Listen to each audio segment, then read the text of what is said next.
চট্টগ্রামের আনোয়ারা উপজেলার বুরুমচড়া ও জুইদণ্ডী ইউনিয়নে অবৈধভাবে বালু উত্তোলনের অভিযোগে মোবাইল কোর্ট অভিযান পরিচালনা করে ১ লক্ষ টাকা জরিমানা আদায় করা হয়েছে।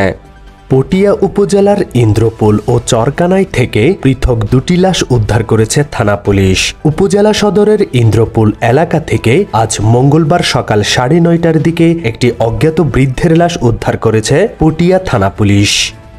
পার্বত্য জেলার বান্দরবনের লামা উপজেলায় বন্য হাতির আক্রমণে ফাতেমা জান্নাত নামে এক বৃদ্ধ নারীর মৃত্যু হয়েছে। উপজেলার ফাঁসিয়াখালী ইউনিয়নের দুর্গম পাহাড়ি হিমছড়ি পাড়ায় ঘটনাটি ঘটে।